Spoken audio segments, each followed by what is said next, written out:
ये रात की गहरी नींद भी क्या सोच कर ली जाए, जब ख्वाब अभी अधूरे हैं तो कैसे आराम किया जाए। मंजिल पुकार रही है, वक्त हाथ से निकल रहा है, जो जागता है रात भर वही इतिहास लिख कर जाए, वही इतिहास लिख कर जाए। हॅलो नमस्कार मित्रांनो, मी आहे तुमचा सगळ्यांचा मोठा भाऊ, तुमचा मित्र, तुमचा गाइडर, तुमचा टीचर आदि भैया। आज मी एका अशा विषयावर बोलणार आहे मित्रांनो, जो शक्यतो असा विषय आहे की ज्याला भरपूर जण इग्नोर करतात। म्हणजे त्या विषयावर कोणालाच बोलायची इच्छा होत नाही, कारण की तो विषयच असा आहे की सगळ्यांचा लाडका आहे मित्रांनो, बरोबर आहे की नाही।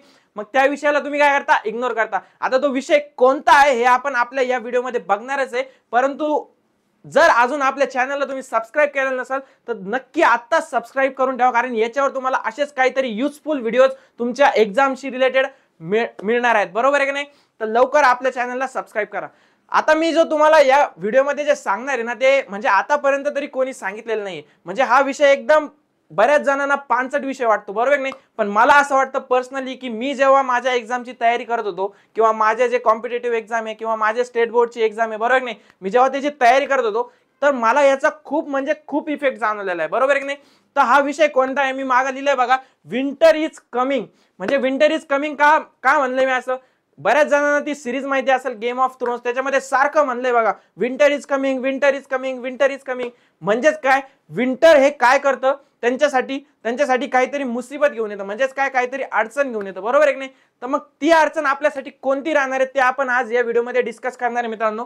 सगळ्यात पहिले तर विंटर हा इतका चांगला ऋतू आहे मित्रांनो आपल्यासाठी, म्हणजे ज्याला आपण हिवाळा म्हणतो, बरोबर आहे की नाही। म्हणजे त्याच्यामध्ये आपल्याला सारखं ते अस्वल नसतात का, अस्वल 6 महिने जागे असतात आणि 6 महिने झोपलेले असतात, बरोबर नाही, थंडीमध्ये तशा प्रकारचे आपण अस्वल होऊन जातो मित्रांनो। मस्त गोदडीमध्ये जाऊन बेडवरती जाऊन मस्त अभ्यास करायच्या बहाण्यानं आपण मस्त झोपा घेतो मित्रांनो, बरोबर की नाही। तर ती झोप म्हणजेच काय, तुमच्या विनाशाचं कारण आहे मित्रांनो। आता विनाशाचं कारण कसं, सगळ्यांना माहिती आहे आपल्याला की जे टॉपर लोक असतात किंवा जे ज्यांना चांगले स्कोर करायचा असतो किंवा एक्झाम क्लिअर करायची असती, त्यांचं एकच ध्येय असतं, ते म्हणजे काय, किंवा त्यांचा एकच मंत्र असतो अभ्यासाचा, ते म्हणजे काय, कन्सिस्टन्सी मित्रांनो। ते 12च्या 12 महिने किंवा जे एक्झामचा पिरियड असेल दोन्ही एक्झामचा, बरोबर की नाही, तेवढा पिरियड ते कंटिन्यू अभ्यास करत असतात। आता कन्सिस्टन्सी बद्दल तर आपण भरपूर वेळेस बोललेलो आहे, पण कन्सिस्टन्सी ब्रेक कशी होती या विषयावर आजपर्यंत कोणी बोललेलं नाही। तो विषय म्हणजे सगळ्यात पहिला मुद्दा आहे आपला विंटर मित्रांनो, म्हणजे हिवाळा। आपण होतं काय, आपण अभ्यासाच्या हिशोबाने बसतो, बरोबर आहे की नाही। आपण कुठे बसतो, थंडी वाजते म्हणून आपण गोधडीमध्ये जाऊन बसतो, पण होतं काय, आपल्या पायाला थंडी वाजते, आपल्या हाताला थंडी वाजते, मग आपण गोधडी ऐकून वर घेतो, मग वर करता करता ती आपल्या डोक्यावर जाते आणि मग पुस्तक राहतं बाजूला आणि आपण काय करतो, झोपा घेत बसतो मित्रांनो। आता या ज्या झोपा घेतो ना आपण, त्याच्यामुळे काय असतं, आपण झोपा घेत असतो पण आपला जो कॉम्पिटिटर असतो तो झोपत नसतो, तो त्या संधीचा फायदा घेतो, त्या विंटरचा, त्या हिवाळ्याचा तो फायदा घेतो आणि तो कंटिन्यू त्याची कन्सिस्टन्सी मेंटेन ठेवत असतो आणि शेवटी एक्झाम मध्ये चांगला परफॉर्म करून चांगला रँक घेतो, चांगला स्कोर घेतो, बरोबर नाही। आता तुम्हाला जर तसंच करायचं असेल तर तुम्हाला काय करायचं आहे, मी तुम्हाला अशा 5 गोष्टी सांगणार आहे किंवा 6 म्हणा, मी अशा गोष्टी तुम्हाला आज सांगणार आहे की त्या जर तुम्ही फॉलो केल्या तर 100% तुम्हाला या विंटरला किंवा या हिवाळ्याला टॅकल करण्याला हेल्पफुल ठरेल, बरोबर आहे की नाही। तर चला आपण कुठलाही टाइमपास न करता आता सगळ्यात पहिले आपण त्या 5 मेथड किंवा त्या 6 मेथड मी जे आज तुम्हाला सांगणार आहे त्या कोणत्या आहेत त्या बघू आपण। 6वी मेथड ही माझ्याकडून राहणार आहे। तर पहिली सगळ्यात मेथड आहे की तुमची जागेच्या आधी आपण बघूया की तुमची वेळ अभ्यासाची, बरोबर आहे की नाही। जागेच्या आधी आपण वेळेला महत्त्व देऊया की सगळ्यात मेन तुमची अभ्यासाची वेळ कोणती आहे। बऱ्याच मुलांचं मी ऐकलेलं आहे की त्यांना म्हणजे कोणीतरी गायडन्स दिलेलं असतं किंवा कोणीतरी मेंटली सांगितलेलं असतं टॉर्चर करून की तू सकाळी उठला तरच तुझा अभ्यास होईल किंवा तू रात्री झोपला म्हणजे रात्री उशिरा अभ्यास केला तरच तुझा अभ्यास होईल, बरोबर नाही। मित्र सांगतो की रात्री उशिरापर्यंत अभ्यास करायचा आणि घरचे काय म्हणतात सकाळी लवकर उठून अभ्यास करायचा। मग या परिस्थितीमध्ये आपण कुठेतरी काय म्हणता येईल त्याला अडकून जातो, आपल्याला समजत नाही, त्यात वरून ही थंडी आलेली असते, मग सकाळी उठलं जात नाही आणि रात्री जागले जात नाही, बरोबर नाही। तर अशा वेळेस काय करायचं मित्रांनो, मी असं म्हणत नाही की सकाळी चांगला अभ्यास होत नाही, परंतु आपला विषय इथं हिवाळ्याचा चालू आहे, त्याच्यामुळे मी तुम्हाला सांगतो की हिवाळ्यामध्ये शक्यतो काय करा, तुमचा जो टायमिंग आहे ना सकाळी, बऱ्याच जणांचा ब्राह्म मुहूर्त ज्याला आपण म्हणतो की सूर्योदयाच्या अर्धा 45 मिनिट आधी, 1 प्रहर आधी, त्याला आपण ब्राह्म मुहूर्त म्हणतो, बरोबर नाही। त्यावेळेस उठून अभ्यास करायचा बऱ्याच जणांचा टाइम टेबल असतो, तो तुम्ही सध्या हिवाळ्यापुरता चेंज करा। तुम्ही काय करा, जो तुमचा 7 ते 10 टायमिंग आहे ना सकाळचा, त्या टाइमला अभ्यास करा। जो आधीचा टाइम होता ना 4 ते 7 किंवा 8 पर्यंत तुम्ही अभ्यास करायचे, तर तो कॅन्सल करा आणि 7 ते 10 टायमिंग वाढवा. आणि रात्री काय करा, रात्री 8च्या नंतर बिलकुल अभ्यास करायचा नाही. 5 ते 8 जेवढा अभ्यास होईल तेवढा अभ्यास करायचा. याचं कारण मी तुम्हाला सांगतो. होतं काय, 7 ते 10च्या टाइमला ना तुमच्या बॉडीचं जे टेम्परेचर असतं ते थोडंसं हाय झालेलं असतं. म्हणजेच काय, तुमचे सनराईज झालेला असतो, बरोबर नाही. मग सूर्याची किरणं काय असतात, एकदम कोवळी कोवळी किरणं तुमच्या शरीरावरती पडत असतात. मग त्याच्यामुळे काय होतं, तुमच्या जी आतमध्ये जी थंडी निर्माण झालेली आहे बॉडीमध्ये रात्रभर, ती थोडीशी काय व्हायला लागते, टेम्परेचर कमी व्हायला, म्हणजे टेम्परेचर वाढायला लागतं बॉडीचं आणि ती थंडी काय व्हायला लागते, कमी व्हायला लागते. थोडीशी उष्णता जाणवते. त्याच्यामुळे काय होतं, एनर्जी येते तुमच्या बॉडीमध्ये आणि ती एनर्जी कुठे लावायची, तुम्हाला तुमच्या अभ्यासात लावायची. त्याच्यामुळे मी तुम्हाला जो टायमिंग सांगितलाय सकाळी 7 ते 10चा आणि इव्हिनिंगचा 5 ते 8चा, तो तुम्हाला फॉलो करायचा आहे. आता इव्हिनिंगला 8च्या नंतर का नाही, तर कारण की 8च्या नंतर आपण मस्त दाबून जेवलेलो असतो मित्रांनो. कारण ही भरपूर आपल्या महाराष्ट्रामध्ये तरी की जास्त जे भारी जेवण असतं ते सगळं रात्री बनत असतं. मग रात्री आपण भरपूर प्रमाणात खातो, मग सुस्ती येते, त्यात बाहेर थंडी हवा चालू असते, मग आपण झोपून जातो, अभ्यास काही होत नाही. म्हणजे ती सायकल कंटिन्यू चालू राहते. आपण म्हणतो रात्री की सकाळी उठून अभ्यास करू आणि सकाळी म्हणतो की रात्री अभ्यास करू, पण तो अभ्यास कधी होतच नाही, बरोबर आहे की नाही. तर ही मेथड तुम्हाला फॉलो करायची आहे आणि मला कमेंटमध्ये सांगायचं ही मेथड फॉलो केल्यानंतर तुम्हाला त्याचा रिझल्ट आला की नाही, बरोबर आहे. तर आता आपण दुसरी मेथड बघूया मित्रांनो. ती म्हणजे तुमची कोणती, तुमची जागा. आता जागा का, बऱ्याच जणांचं मी असं ऑब्झर्व केलेलं आहे की मी सुद्धा जेव्हा तुमच्या वयाचा होतो तेव्हा सुद्धा मी हे केलेलं आहे की आपण काय करतो, थंडी वाढली आहे म्हणून आपण काय करतो, अशी गोधडी घेऊन बसतो अंगावरती आणि मग त्याच्यावरती नोटबुक पॅड घेतो आणि मग अभ्यास करतो, बरोबर नाही. तर हे म्हणजे तुम्ही सगळ्यात मोठी चूक करताय मित्रांनो. कारण की याच्यामुळे होतं काय, ती गोधडी हळूहळू तुमच्या पायावरून तुमच्या छातीवर आणि तुमच्या छातीवरून तुमच्या डोक्याच्या वर कधी निघून जाते तुम्हाला पत्ताच लागत नाही, बरोबर आहे का नाही. असंच होतं ना. असं होत असेल तर नक्कीच मला कमेंट मध्ये सांगा की येस सर, तुम्ही जे सांगितलं ते अगदी बरोबर होतं, बरोबर नाही. आपण फालतूच्या गोष्टी करतच नाही मित्रांनो. जे सत्य आहे ते सत्य आहे. मग असं होतं तर मग काय करणार तुम्ही, तर सगळ्यात पहिले काय करा माहिती का, तुम्ही बेडवरून उठून किंवा तुमच्या गोधडीमधून बाहेर निघून कुठं तुमच्या टेबल खुर्चीवर जाऊन बसा. आता टेबल खुर्चीवर जाऊन बसल्यावर तुम्ही म्हणशाल सर पण थंडी वाजते, पायाला गारगार हवा लागते, हाताला गारगार हवा लागते, बरोबर नाही. मग काय करा, तुम्ही तुमच्या सॉक्सचा यूज करा किंवा तुमच्या हँड ग्लोव्हचा यूज करा. म्हणजे अभ्यास करताना टेबल खुर्चीवरच बसायचं आणि ती टेबल खुर्चीची अरेंजमेंट अशी पाहिजे की आपली जी खिडकी आहे मित्रांनो, विंडो आहे, जिथून थोडासा सनलाईट पास होतो त्याच्या साईडलाच ती टेबल खुर्ची ठेवलेली पाहिजे, बरोबर आहे की नाही. आणि मग काय करायचं, पायामध्ये सॉक्स घालायचे, हातामध्ये हँड ग्लोव्स घालायचे, झाला प्रॉब्लेम सॉल्व्ह, बरोबर आहे की नाही. आता तिसरी मेथड मी तुम्हाला कोणती सांगणार आहे, त्या मेथडचं नाव आहे पोमोडोरो मेथड. काय म्हणलं मी, पोमोडोरो मेथड. आता ही मेथड काय आहे किंवा ही पद्धत काय आहे, सगळ्यात पहिले ते बघूया. त्याचा अर्थ असा असतो की तुम्ही जो कंटिन्यू अभ्यास करता 1 तास 2 तास 3 तास, म्हणजे बरेच जण असे असतात की ते गर्वानी, अक्षरशः गर्वानी सांगता की मी आज 4 तास अभ्यास केला, मी आज 5 तास अभ्यास केला कंटिन्यू. म्हणजे ते असे, मी बरेच व्हिडिओ पाहिले युट्यूबवरती, ते असे मेणबत्ती लावतात आणि ते मेणबत्ती जोपर्यंत वितळत नाही, मेल्ट होत नाही, तोपर्यंत अभ्यास करतात, बरोबर नाही. पण माझं असं म्हणणं आहे की मित्रांनो, तुम्ही का करायचा एवढा तास अभ्यास कंटिन्यू. जर तुमच्या ब्रेनची कॅपॅसिटी, तुम्ही 5 तास अभ्यास करून पण तेवढाच जर तुमचं ब्रेन कॅप्चर करणार असाल आणि तुम्ही 2 तास अभ्यास करून पण तेवढंच करणार असाल, तर कधी पण तुम्ही 2 तास अभ्यास केलेलाच तुम्हाला म्हणजे फायदा करून देणार आहे, बरोबर नाही. तर कसा, आता पोमोडोरो मेथड मध्ये काय सांगितलेलं आहे की तुम्ही जे 25 मिनिटाचा ब्रेक ठेवून अभ्यास करायचा. आता समजा तुम्हाला 3 तास अभ्यास करायचा आहे ना, तर तुम्ही त्याच्यामध्ये 25-25 मिनिटं असं डिवाइड करायचं आणि त्या 25 मिनिटाच्या गॅपमध्ये तुम्हाला 2-3 मिनिटाचा काय करायचं आहे, आराम करायचा आहे. मग आराम मध्ये काय, तुम्ही बेडवर जाऊन झोपणार का, नाही. मग ते 2 मिनिटाचा कधी 2 घंटे होणार ते तुम्हाला समजणार नाही. तर काय करायचं आहे, त्या 2 मिनिटांमध्ये थोडंसं उठायचंय, थोडंसं वॉकिंग करायचंय, थोडंसं स्ट्रेचिंग, आपण जे असं व्यायाम करतो ना असा थोडंसं स्ट्रेचिंग करायचंय, थोडंसं बॉडीला रिलॅक्स करायचंय मित्रांनो. काय करायचंय तुम्हाला, कारण 25 मिनिटं जो ब्रेन आहे तुमचा, तो कंटिन्यू एका गोष्टीवर फोकस होऊन अभ्यास करतोय, बरोबर नाही. मग ते कॅप्चर करायला पण त्याची कॅपॅसिटी, थोडीशी एनर्जी डाऊन झाली असेल ना.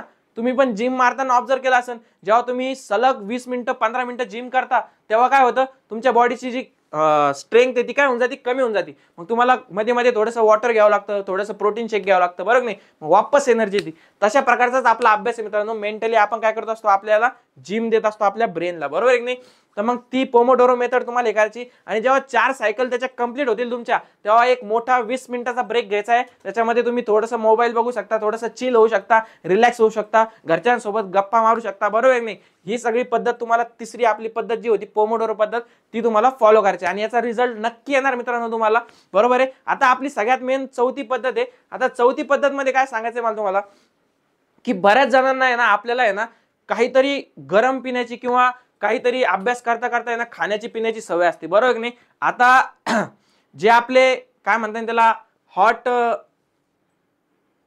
ड्रिंक्स असतात, बरोबर नाही? आपले जे हॉट ड्रिंक्स असतात ते तुम्हाला घ्यायचे आणि ते पण कसे घ्यायचे, तुम्हाला एकदम मापात घ्यायचे मित्रांनो, बरोबर नाही? आता मापात घ्यायचे म्हणजे कसे घेणार तुम्ही, की बाबा 30, 60, 90 हे जे वर्ड्स तुम्ही पाठ केलेले आहेत ना तुमचे, ते इथं अप्लाय करायचे तुम्हाला, म्हणजे तुमच्या अभ्यासासाठी अप्लाय करायचे. बाहेरचं ते जिथं तुम्ही अप्लाय करताना ते थोडंसं सोडून द्या आणि तुमच्या बॉडीला जे गरम म्हणजे जे हॉटनेस देईल तुमच्या बॉडीला असे तुम्हाला पेय म्हणजेच काय ड्रिंक्स घ्यायचे, बरोबर नाही? मग आता त्याच्यामध्ये कोणते आले, ओल्ड मॉंगचं नाव कोणी घ्यायचं नाही मित्रांनो. हिवाळ्यामध्ये मला माहिती तुम्ही ओल्ड मॉंगचे खूप मोठे फॅन असाल, बरोबर नाही? ते बाजूला ठेवा, आपण आपल्या वयानुसार गप्पा मारूया, बरोबर आहे नाही? तर ते म्हणजे काय, तुमची हॉट कॉफी असू द्या, तुमची ब्लॅक टी असू द्या, किंवा चहा, जे चहा बरेच जण घेतात, किंवा गरम दूध घ्या, किंवा हळदीचं दूध घ्या, बरोबर नाही? किंवा मग काहीच घेत नसेल, याची सवय नसेल, तर काय करा, गरम पाणी घ्या.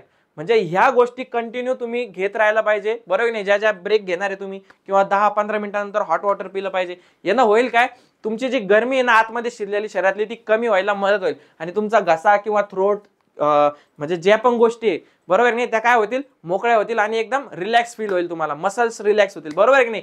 हे तुमची कोणती होती, चौथी मेथड होती. आता पाचवी मेथड कोणती आहे? पाचवी मेथड मित्रांनो, पाचवी मेथड अशी आहे की ही तुम्हाला सगळ्यांना म्हणजे खूप आवडणार आहे. कारण काय आहे, याच्यामध्ये पाचव्या मेथड मध्ये तुम्हाला काय करायचंय, तुम्हाला तुमच्या मोबाईल मध्ये एक असं गाणं लावायचंय की तुमचं जे लय फेवरेट आहे, ते गाणं ऐकल्यावर तुम्हाला झोप नाही आली पाहिजे मात्र, बरोबर आहे का नाही? नाही तर अशा गायकाचं, सिंगरचं गाणं लावशाल तुम्ही, ते नाही का मध्ये मध्ये आला होता तो बदो बदी बदो बदी बदो बदी, बरोबर नाही? त्याचं नाव काय होतं सगळ्यांनी मला कमेंट मध्ये सांगायचंय, बरोबर नाही? ज्याला माहिती आहे त्याने. तर तशा गायकांचे, सिंगरचे, किंवा रानू मंडल झाले, तेरी मेरी तेरी मेरी, बरोबर नाही? असे गाणे नाही ऐकायचे मित्रांनो तुम्हाला. चांगल्या सिंगरचे गाणे ऐका, जे तुमचा जो फेवरेट सिंगर असेल, बरोबर नाही? मग ते थोडेसे सायलेंट असले पाहिजे, जास्त धांगड धिंगा पण नाही, नाही तर अभ्यास सोडून तुम्ही नाचायलाच लागशाल डायरेक्ट, बरोबर आहे की नाही? माझ्यासोबत तरी असंच व्हायचं बाबा, मी डायरेक्ट नाचायला लागायचो, बरोबर नाही? डीजे बीजे काही चालू असला अभ्यास करताना, तर तुम्ही त्याच्यामुळे ते सायलेंट गाणे ऐकत राहायचे. काय होणार आहे, तुमचं जे सायलेंट इन्व्हायरमेंट आजूबाजूला जर असलं ना, तर माणूस आहे ना, तो अशा मूर्छा अवस्थेत, मूर्छा अवस्था म्हणजे समजतं तुम्हाला, मूर्छा अवस्था म्हणजे बेशुद्ध अवस्था, त्याच्यामध्ये चालला जातो माणूस आणि कधी झोप लागून जाते बसल्या बसल्या समजत नाही. त्याच्यामुळे कंटिन्यू तुमच्या कानावरती काहीतरी आवाज पडला पाहिजे, जेणेकरून तुमची जागृत अवस्था निर्माण झाली पाहिजे, बरोबर आहे की नाही? तर ह्या होत्या आपल्या 5 मेथड मित्रांनो. आता 6वं काय सांगणार होतो मी माझ्याकडून, की म्हणजे बऱ्याच जणांचं मी ऑब्झर्व केलेलं आहे की सर झोपायचं का, तर झोपल्यावरती चांगले चांगले स्वप्न पडतात. काय म्हणलंय मी, बरेच जण म्हणतात की सर झोप का गरजेची असते, म्हणजे झोपायला का आवडतं आम्हाला, की झोपल्यावर चांगले चांगले स्वप्न पडतात. मग आम्ही त्याच्यामध्ये आम्हाला जे जे पाहिजे, कोणाला डॉक्टर पाहिजे, कोणाला इंजिनियर पाहिजे, किंवा कोणाला पोलीस बनायचंय, म्हणजे असे जे जे आमचे स्वप्न आहे ते पूर्ण करून घेतो आम्ही स्वप्नामध्ये, बरोबर नाही? तर मित्रांनो कसं असतं माहिती का, तुम्ही स्वप्नामध्ये जगशाल तर तुम्ही रियालिटीमध्ये काय होणार, रियालिटीमध्ये फेल होणार, बरोबर नाही? तुम्हाला काय करावं लागेल, तुम्हाला स्वप्न जे आहे ना ते रात्री नाही दिवसा बघावं लागेल, बरोबर नाही? म्हणजे कोणीतरी असं म्हणलेलं आहे मित्रांनो, की सपने वो नहीं होते जिनसे अच्छी नींद आती है, सपने वो नहीं होते जिनसे अच्छी नींद आती है, सपने तो वो होते जिनसे अच्छी से अच्छी नींद भी उड़ जाती है, बरोबर नाही? तर अशा प्रकारचे मित्रांनो स्वप्न आपले असले पाहिजे, की रात्री स्वप्न बघितले नाही पाहिजे, स्वप्न हे बघितले पाहिजे दिवसा उघड्या डोळ्यांनी, की जेव्हा आपल्याला कळेल की रियालिटी काय आहे, आपली अवकात काय आहे, आपण कुठपर्यंत, काय म्हणलं मी, आपण कुठपर्यंत आलोय आणि आपल्याला कुठपर्यंत जायचंय, हे तुम्हाला कधी कळलं, दिवसा कळलं, जेव्हा तुम्ही डोळे उघडे ठेवून स्वप्न बघणार, बरोबर नाही? आणि तेव्हा तुम्ही कष्ट करशाल, तेव्हा तुम्ही प्रयत्न करणार आणि तेव्हा तुम्ही तुमचं यश मिळवणार, बरोबर आहे की नाही? तर अशा प्रकारचं मित्रांनो स्वप्नांचं काहीतरी थोडंसं जांगडगुत्ता आहे, बरोबर नाही? म्हणजे ते स्वप्न बघायला पाहिजे का नाही बघायला पाहिजे, तर बघायला पाहिजे मित्रांनो. पण स्वप्न हे कसे पाहिजे, स्वप्न हे मी जसे सांगितले त्याप्रमाणे पाहिजे, की झोप लागणारे नाही, झोप उडवणारे पाहिजे. आलं लक्षात? तर एवढंच लक्षात ठेवा मित्रांनो, तुमच्या माइंडची जी मी 6वी मेथड म्हणतोय ना, किती वेळचे स्वप्नाचे जे गोष्टी केल्या, तर हे कशासाठी, की बाबा तुमचे जिथं पण स्टडी आहे आपला, आपण जिथं पण स्टडी करतो ती जागा आहे ना, त्याच्या आजूबाजूला आहे ना एक मोटिवेशनल कॉट्स लावत जा, किंवा तुम्हाला जे गोल अचीव करायचं आहे ते गोल तिथं मोठ्या याच्यामध्ये कार्डबोर्ड वरती लावा, बरोबर आहे की नाही, आणि ते चिटकवा तिथं. घरचे किती जरी बोलले की भिंतीचा कलर निघतोय असं होतंय, तरी सुद्धा घरच्याला सांगा नाही मला हे अचीव करायचंय आणि मला हे पाहिजे म्हणजे पाहिजे माझ्या डोळ्यासमोर. जर ते 24 तास तुमच्या डोळ्यासमोर असेल तर 100% तुम्हाला काय होणार, रिझल्ट भेटणार. अशा गोष्टी फॉलो केल्या तर कस काय यार तुम्हाला झोप लागल, कस काय तुम्ही आळशी होणार, बरोबर नाही, कारण तुम्ही एवढा दिवस तुम्ही अभ्यासच चुकीच्या मेथडने करत होते. आता या मेथडने जर अभ्यास केला ना तर नक्की तुम्हाला तुमचं जे गोल आहे ते नक्की मिळणार. आणि हा जो विंटर आहे या विंटरला तुम्ही 100% टॅकल करणार मित्रांनो, बरोबर नाही, आणि हा पिरियड तुमचा वेस्ट नाही जाणार, तर नक्कीच युजफुल ठरणार तुमच्यासाठी. आता या ज्या ज्या मेथड मी सांगितल्या त्या तुम्ही तुमच्यावर अप्लाय करायचे आहे, आणि मला कमेंटमध्ये सांगायचं आहे शेवटी की या मेथड अप्लाय केल्यानंतर की बाबा सर मी 3 दिवस अप्लाय केला, मी 7 दिवस अप्लाय केला, आणि तुम्हाला किती त्याचा फायदा आला हे मला काय सांगायचं आहे, कमेंटमध्ये सांगायचं आपल्या व्हिडिओमध्ये, बरोबर आहे नाही. आणि जर आपल्या चॅनलला सबस्क्राईब केलं नसेल तर करा मित्रांनो, कारण अशाच अपडेट्स आपण आणखी आपल्या व्हिडिओमधून टाकणार आहोत आपल्या या चॅनलवरती, बरोबर नाही. आणि लेक्चर सुद्धा आहेच आपले 10वीचे आणि 11चे, तर ते सुद्धा जाऊन बघा. आता मला शेवटी कमेंटमध्ये तुम्ही सांगायचं आहे की ना तुम्हाला असेच ऐकीन कोणत्या विषयावर किंवा कोणता असा टॉपिक आहे ज्याच्यावरती तुम्हाला असाच एक व्हिडिओ पाहिजे, शॉर्ट व्हिडिओ, तो मी नक्की बनवणार मित्रांनो. चला, तुम्हाला तुमच्या 2026च्या एक्झामसाठी all the best. Bye, take care, thank you.